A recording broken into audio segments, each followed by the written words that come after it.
morning, squad. Welcome back to MadMizzy Sports Morning Show, the #1 spot for everything sports talk, sports news, sports debate in the morning. And we got a lot to catch up on today, this Monday morning, seeing as I wasn't able to get to y'all Friday morning. I was drinking Thursday, and once again, the poison got me down, and I wasn't able to get up Friday or Saturday to give y'all a Saturday special and exclusive. But we back today, Monday, and we gonna go back to this weekend in the NBA and what's going on with the Golden State Warriors losing to the Charlotte Hornets on Saturday night, then following it up by losing to the Detroit Pistons last night. What's going on? We got to move on to the Lakers getting their first win last night against the Denver Nuggets. LeBron goes for 26, AD goes for 23, Westbrook goes for 18, 8 and 8. What is showing, have they finally found the formula to make it all work in La La Land? Then we got to shift gears and turn back into Sunday and NFL, and we got to focus on the Eagles and the Cowboys. Which team is better, and are they the two best teams in the NFL in general? Then we got to shift into Christian McCaffrey hitting for the cycle, basically, in his game, his first rivalry game against the Los Angeles Rams as a San Francisco 49er, catching a touchdown pass, throwing a touchdown pass, and rushing for a touchdown. Welcome to San Francisco, Christian McCaffrey. And then we got to shift gears into Monday Night Football. What's to be expected of the Cincinnati Bengals at the Cleveland Browns tonight. Then to end it off, we got to touch on Game 3 of the Major League Baseball World Series of the Houston Astros at the Philadelphia Phillies. And can Noah Syndergaard contain this Astros lineup? Let's get right into it, squad. Now let's start off episode 42 speaking on the Golden State Warriors and their 2-game losing streak, losing to the Charlotte Hornets without LaMelo Ball and without Scary Terry on Saturday night, then following it up by losing to the Detroit Pistons last night. Two teams that were not even in the playoffs last year. What's going on in Golden State? To me, I'm looking at it like it's not too much to panic about. They still have to get these young players that they're giving a lot more time incorporated into the lineup. That's all that I'm seeing. They got to get more out of Jonathan Kuminga. James Wiseman is balling, but they have to get more out of Moses Moody and probably more out of just everybody in general off the bench besides Jordan Poole. You can't just have Jordan Poole going out there and carrying the entire bench. So, especially when last year that wasn't the case. You had Jordan Poole coming off the bench balling, then you had Otto Porter, then you had GP second, you put Gary Payton the second. So that's to me what's sorely lacking from the Warriors right now. Is just the young players catching up to really what the Warriors are expecting of them and what they want from them. So I'm not pressing the panic button at all on the Golden State Warriors. It's definitely a shock to see them lose to two of those teams, the Charlotte Hornets and then the Detroit Pistons, and then losing big. Honestly, they lost big to the Detroit Pistons. So to me, that was that's it. They just got to get into the flow of that younger rotation of Moses Moody, Jonathan Kuminga, James Wiseman, then getting Dante DiVincenzo, Jermichael Green, all those dudes incorporated, as they still got to get Klay Thompson's legs back under him because he didn't play any offseason. He didn't play any pickup games this offseason. So Klay Thompson's going to come back around. They'll be perfectly fine. They just got to, like I said, get those little kinks ironed out with the young squad and the rotation. But let's move on. The Lakers finally get their first win. And 26 from LeBron, 23 from Anthony Davis, 18, 8 and 8 from Russell Westbrook. Russell Westbrook has actually been killing it coming off of the bench, surprisingly to me, and it seems like he's getting more minutes when he's coming off the bench.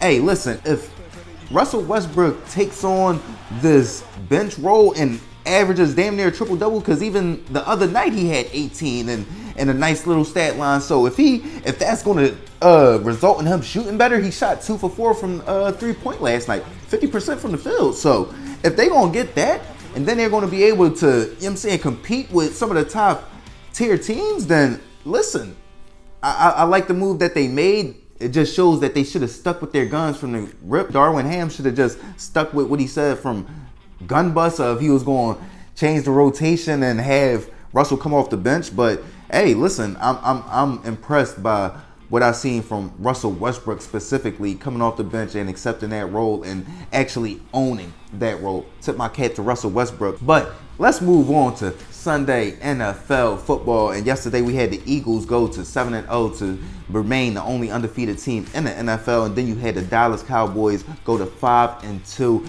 dominating the Chicago Bears 29-49 in Dallas. Who is the better team out of them? I might have to lean towards the Cowboys with Dak Prescott being back. I want to say that just because I feel like the Eagles really haven't had any stiff competition besides the Minnesota Vikings. Outside of the Minnesota Vikings, they beat the Dallas Cowboys with Cooper Rush, and then just seeing how explosive that Dallas offense is with Dak Prescott as opposed to Cooper Rush, finally seeing the peak of that offense with Dak Prescott, him running the ball, zone reads, tempo, hitting CD Lamb, Tony Pollard. I might have to lean towards the Cowboys, but you got to give credit where credit is due. So I'm gonna still say the Eagles are the best team right now. The better team right now between the Cowboys and the Eagles are the Philadelphia Eagles, simply because they are undefeated. And you look at yesterday, A.J. Brown dominating 3 receiving touchdowns, being able to run the ball, bolstering up that defensive line with Robert Quinn, already having Fletcher Cox and Brandon Graham and all those dudes over there. So yeah, I like what I see in Philadelphia. Are they the 2 best teams in the NFL? I wouldn't go as far to say that, just because I like what I see in Kansas City and in Buffalo, seeing as they are 2 teams that we've seen make deep playoff runs already. So for me, it will be hard for me to put 2 teams that we've never seen have deep playoff runs or not recently have deep playoff runs, and the Dallas Cowboys and the Philadelphia Eagles ahead of the Kansas City Chiefs and the Buffalo Bills. So I'm gonna still side with those 2 teams for right now, but the Eagles and the Cowboys, they on that come up. They on that come up. Let's move forward into Christian McCaffrey's debut game in the rivalry of San Francisco versus Los Angeles Niners versus Rams, and him coming out and hitting for the cycle. Receiving touchdown, passing touchdown, rushing touchdown. Welcome to San Francisco, Christian McCaffrey. What a game. Hitting for the cycle. 31-14, dominating win. What's this, a 4-year winning streak in the regular season against the Los Angeles Rams? Just absolutely domination. For me, it's nothing to be too excited about. I'm excited because we got the W. I'm excited because we keep the win streak going. But it's also like we got to come back around and be able to beat these teams against other teams than the Rams. You get what I'm saying? So we can no longer rely on just beating the Rams. We got to continue to turn this page and be able to beat this team against other teams. And that's specifically Jimmy Garoppolo. This dude balls against the Rams. If he could play against the Rams every week, well, against the Rams with a lead every week, you feel what I'm saying? He'd be great. But he doesn't, and he's not. So he just has to be more consistent against the rest of the competition in the league. So for me, I hope this is a turning point for the rest of our season. Hopefully our defense is getting more healthy. We're going into the bye. We should be coming out very strong. What a strong outing by my San Francisco 49ers. And just a clear indication that we're going to be a team to be reckoned with coming down the stretch in that playoff race in the NFC. So welcome to San Francisco, Christian McCaffrey. Let's move on to Monday Night Football. We got the Browns hosting the Cincinnati Bengals. And we got the Cleveland Browns on a 4-game losing streak. You got the Bengals on a 2-game winning streak. I just don't see any way that the Cleveland Browns come out there, snap that 4-game losing streak, especially with the Bengals knowing that they have to keep pace with the Baltimore Ravens. They're catching their stride. Jamar Chase has been getting into his bag lately. So is Joe Burrow, who has had his touchdown to interception ratio since his first game has been ridiculous. I think it's like 14-1, something like that, 13-1, something like that. So tip my cap to him. I just don't see them turning the ball over, giving Cleveland Browns those extra chances. I see them going out there, making just enough plays, being explosive. Jacoby Brissett will be good. They'll make it tough. It'll be close. But I see the Cincinnati Bengals pulling it out.